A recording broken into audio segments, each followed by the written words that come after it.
Hi my dear ones, welcome to CSEB Ranker, your one-stop channel for cracking CSEB exams in Kerala. Section 33 ആണ് നമ്മൾ പഠിച്ചുകൊണ്ടിരിക്കുന്നത്. ഇപ്പോൾ കഴിഞ്ഞ ക്ലാസ്സിൽ പഠിച്ച പോർഷൻ്റെ ക്വസ്റ്റ്യൻസ് നോക്കാം. Question number 1. Before making an order under Section 33, what must the registrar do? Answer.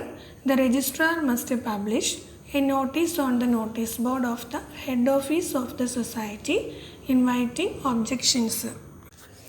Section 33 പ്രകാരം കമ്മിറ്റിയെയോ അല്ലെങ്കിൽ അഡ്മിനിസ്ട്രേറ്ററെയോ അപ്പോയിൻ്റ് ചെയ്യുന്ന ഓർഡർ പുറപ്പെടുവിക്കുന്നതിന് മുമ്പ് രജിസ്ട്രാർ എന്ത് ചെയ്തിരിക്കണം എന്നുള്ളതാണ് ഇവിടെ പറയുന്നത്. എന്തെങ്കിലും ഒബ്ജെക്ഷൻസ്, ആർക്കെങ്കിലും എതിർപ്പുണ്ടോ എന്നറിയുന്നതിന് വേണ്ടിയിട്ട് സൊസൈറ്റിയുടെ ഹെഡ് ഓഫീസിൽ നോട്ടീസ് ബോർഡിൽ ഇത് പബ്ലിഷ് ചെയ്തിരിക്കണം. ഇങ്ങനെ ഒരു കാര്യം, ഇങ്ങനെ സെക്ഷൻ 33 പ്രകാരം ന്യൂ കമ്മിറ്റിയോ അല്ലെങ്കിൽ അഡ്മിനിസ്ട്രേറ്റീവ് കമ്മിറ്റിയെയോ അപ്പോയിൻ്റ് ചെയ്യുന്ന വിവരം പബ്ലിഷ് ചെയ്തിരിക്കണം. Question number 2. Who can extend the term of a committee or administrator already in office at the commencement of the 1992 Amendment Act? Answer. The registrar may extend the term. കമ്മിറ്റിയുടെയോ അഡ്മിനിസ്ട്രേറ്ററുടെയോ കാലാവധി 6 മാസം എന്നാണ് നമ്മൾ പഠിച്ചത്. എന്നാൽ 1992 amendment act കഴിഞ്ഞിട്ട് അത് extend ചെയ്യാമെന്നൊരു ഓപ്ഷനുണ്ട്. അങ്ങനെ extend ചെയ്യാൻ ആർക്കാണ് അധികാരം എന്നുള്ളതാണ്. ആർക്കാണ്? Registrar may extend the time. രജിസ്ട്രാറാണ് ആ ടൈം എക്സ്റ്റെൻഡ് ചെയ്യുന്നത്. Question number 3. What is the maximum extension period allowed? Answer. A further period not exceeding 1 year from the date of commencement. എത്ര നാൾ വരെയാണ് ഈ എക്സ്റ്റൻഷൻ പീരീഡ് നീട്ടാവുന്നത്? അത് ഒരു വർഷം വരെ, അതായത് ഒരു വർഷം വരെ ഈ അഡ്മിനിസ്ട്രേറ്ററെയോ കമ്മിറ്റിയെയോ നിയമിച്ചു കഴിഞ്ഞാൽ രജിസ്ട്രാർക്ക് ഒരു വർഷം വരെ അവരുടെ കാലാവധി എക്സ്റ്റെൻഡ് ചെയ്ത് കൊടുക്കാൻ സാധിക്കും. കുറച്ച് കാര്യങ്ങളും കൂടി സെക്ഷൻ 33 പറയുന്നുണ്ട്, നമുക്ക് നോക്കാം.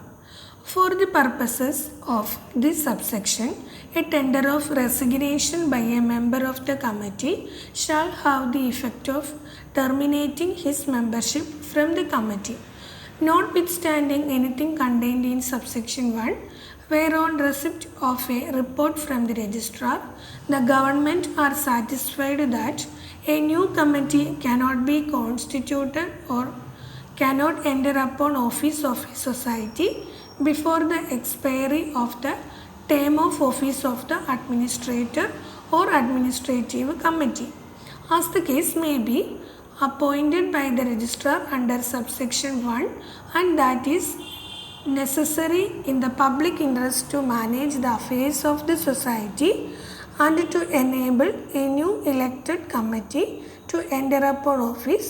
The government may, by notification in the Gazette, for reasons to be recorded, permit the registrar to extend the term of the said administrator or administrative committee, as the case may be, for a further period not exceeding 1 year in the aggregate or till a new committee enters upon office, whichever is earlier. ഏകദേശം നമ്മൾ പറഞ്ഞ കാര്യങ്ങളൊക്കെ തന്നെയാണ് പറയുന്നത്, എന്നാലും ഒന്നുകൂടി നോക്കാം.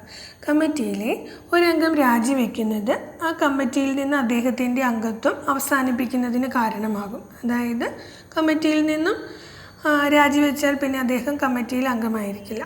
പിന്നെയോ രജിസ്ട്രാർ നിയമിക്കുന്ന അഡ്മിനിസ്ട്രേറ്ററുടെയോ അഡ്മിനിസ്ട്രേറ്റീവ് കമ്മിറ്റിയുടെയോ കാലാവധി അവസാനിക്കുന്നതിന് മുൻപ് ഒരു പുതിയ കമ്മിറ്റി രൂപീകരിക്കാൻ കഴിയില്ലെന്നോ അല്ലെങ്കിൽ സ്ഥാനമേൽക്കാൻ കഴിയില്ലെന്നോ ഗവൺമെൻറ്റിന് ബോധ്യപ്പെട്ടാൽ പൊതു താൽപ്പര്യാർത്ഥം സൊസൈറ്റിയുടെ കാര്യങ്ങൾ കൈകാര്യം ചെയ്യേണ്ടതും പുതുതായി തിരഞ്ഞെടുക്കപ്പെട്ട ഒരു കമ്മിറ്റി സ്ഥാനമേൽക്കാൻ പ്രാപ്തമാക്കേണ്ടതും ആവശ്യമാണെന്ന് ഗവൺമെൻറ്റിന് ബോധ്യപ്പെട്ടാൽ ഗവൺമെൻറ് ഗസറ്റിൽ വിജ്ഞാപനം ഇറക്കി കാരണങ്ങൾ ചൂണ്ടിക്കാട്ടി അഡ്മിനിസ്ട്രേറ്ററുടെയോ അഡ്മിനിസ്ട്രേറ്റീവ് കമ്മിറ്റിയുടെയോ കാലാവധി മൊത്തം ഒരു വർഷത്തിൽ കൂടാത്ത ഒരു കാലയളവിലേക്കോ അല്ലെങ്കിൽ ഒരു പുതിയ കമ്മിറ്റി സ്ഥാനമേൽക്കുന്നത് വരെയോ ഏതാണ് ആദ്യം സംഭവിക്കുന്നത് അതുവരെ ഗവൺമെൻറ് രജിസ്ട്രാറെ അനുവദിക്കുന്നതാണ്.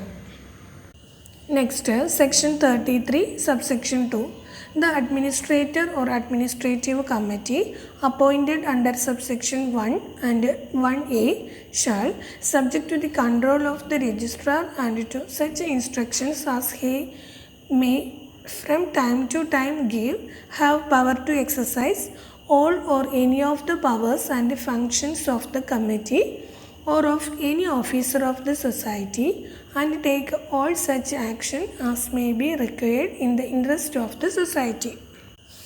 സെക്ഷൻ 33(2) പറയുന്നു, സബ്സെക്ഷൻ 1(1)(a) പ്രകാരവും നിയമിച്ച അഡ്മിനിസ്ട്രേറ്റർ അല്ലെങ്കിൽ അഡ്മിനിസ്ട്രേറ്റീവ് കമ്മിറ്റി രജിസ്ട്രാറുടെ നിയന്ത്രണത്തിലും കാലാകാലങ്ങളിൽ അദ്ദേഹം നൽകുന്ന നിർദ്ദേശങ്ങൾക്കും വിധേയമായിട്ട് കമ്മിറ്റിയുടെയോ സൊസൈറ്റിയുടെ ഏതെങ്കിലും ഉദ്യോഗസ്ഥൻ്റെയോ എല്ലാ അധികാരങ്ങളും പ്രവർത്തനങ്ങളും വിനിയോഗിക്കാനും സൊസൈറ്റിയുടെ താൽപ്പര്യങ്ങൾക്കായി ആവശ്യമായ എല്ലാ നടപടികളും സ്വീകരിക്കാനും അധികാരമുണ്ടായിരിക്കുന്നതാണ്. അതായത് ഈ അഡ്മിനിസ്ട്രേറ്റീവ് കമ്മിറ്റിക്ക് അല്ലെങ്കിൽ അഡ്മിനിസ്ട്രേറ്റർക്ക് സൊസൈറ്റിയുടെ ഏതെങ്കിലും ഒരു ഉദ്യോഗസ്ഥൻ്റെ പവർ ഉണ്ടായിരിക്കുമെന്നുള്ളതാണ്. എന്തും സൊസൈറ്റിയുടെ താല്പര്യങ്ങളെ സംരക്ഷിച്ചുകൊണ്ടുള്ള എല്ലാ പ്രവർത്തനങ്ങൾക്കും നല്ല രീതിയിൽ നടത്താനുള്ള അധികാരം ഇവർക്കുണ്ടായിരിക്കുമെന്നുള്ളതാണ്. Next, section 33, subsection 3. The administrator or administrative committee shall arrange for the constitution of a new committee or for the entering upon office of the new committee as the case may be. The members so enrolled shall not have voting right unless an elected committee ratifies such membership, and if the committee does not ratify any such membership, shall specify the reasons thereof for such denial. Section 33(3) പറയുന്നത് അഡ്മിനിസ്ട്രേറ്ററോ administrative കമ്മിറ്റിയോ പുതിയ കമ്മിറ്റിയുടെ രൂപീകരണത്തിന് വേണ്ടിയുള്ള ക്രമീകരണങ്ങൾ ചെയ്തു കൊടുക്കേണ്ടതാണ്. പിന്നീട് പറയുന്നത്, ഈ അഡ്മിനിസ്ട്രേറ്റീവ് കമ്മിറ്റി ഒരാൾക്ക് മെമ്പർഷിപ്പ് കൊടുത്തു, അതിനുശേഷം പുതിയ കമ്മിറ്റി രൂപീകരിച്ച് വന്നപ്പോൾ ഈ മെമ്പർഷിപ്പിനെ അവർ അംഗീകരിക്കുന്നില്ല എങ്കിൽ അദ്ദേഹത്തിന് വോട്ടിംഗ് റൈറ്റ് ഉണ്ടായിരിക്കുന്നതല്ല. എന്നാൽ എന്തുകൊണ്ട് അംഗീകരിക്കുന്നില്ല എന്നുള്ള കാരണം ഈ ന്യൂ കമ്മിറ്റി ബോധിപ്പിക്കേണ്ടതാണ്. അങ്ങനെ ഒരു കാര്യം നമ്മൾ നേരത്തെ പഠിച്ചതാണ് എങ്കിൽ ഇതിനകത്ത് ഒന്നുകൂടി പറയുന്നുണ്ട്, അമെൻമെൻറ്റിൽ വന്നിരിക്കുന്ന കാര്യവും കൂടിയാണ്. ഇനി നമുക്ക് ബുള്ളറ്റ് പോയിൻറ്റ്സ് ആക്കിയിരിക്കുന്നത് നോക്കാം. Resignation of a committee member terminates his membership from the committee. If a new committee cannot be constituted before the expiry of the administrator's term, the government may extend the term. Government extension cannot exceed 1 year in the aggregate or till a new committee enters office, whichever is earlier. Administrator or administrative committee under section 33 subsection 1 and 1A functions under the control of the registrar. Next, administrator or administrative committee can exercise all powers and functions of the committee or any officer of the society. Administrator or administrative committee shall arrange for the constitution of a new committee. Members enrolled under administrator shall not have voting rights ratified by the elected committee. If committee denies ratification, it must state the reasons for denial. ഇനി നമുക്ക് കഴിഞ്ഞ ക്ലാസ്സിലെ ക്വസ്റ്റ്യൻ്റെ answers നോക്കാം. The supreme commander of the armed forces of India is. Answer, President of India. Next, meaning of disgust. Answer, dislike. വെറുപ്പ്. Next question, find the missing term in the given analogous pair.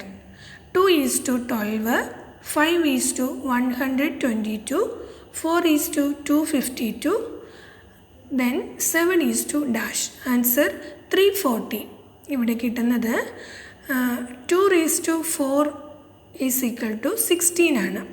16ൽ നിന്നും 4 minus ചെയ്തപ്പോൾ 12 കിട്ടി. അതുപോലെ 5ൻ്റെ cube അത് 125 ആണ്. അതിൽ നിന്നും 3 കുറച്ചപ്പോൾ 122 കിട്ടി. അടുത്തത് 4 4:4 അത് 256. അതിൽ നിന്ന് 4 കുറച്ചപ്പോൾ 252 കിട്ടി. അങ്ങനെയാണെങ്കിൽ അടുത്ത സംഖ്യയായ 7:3 ആണ്. 7:3 എന്ന് പറയുന്നത് 343. അതിൽ നിന്ന് 3 കുറച്ചപ്പോൾ 340 കിട്ടി. Now your turn to answer. Question number 1. Which article of Indian Constitution gives the registration of a cooperative society as a fundamental right? Next question. Meaning of cure. Next question. Find the wrong number in the following series: 16, 22, 30, 45, 52 and 66. Leave your answer in the comment box and stay tuned for the next episode. Thank you.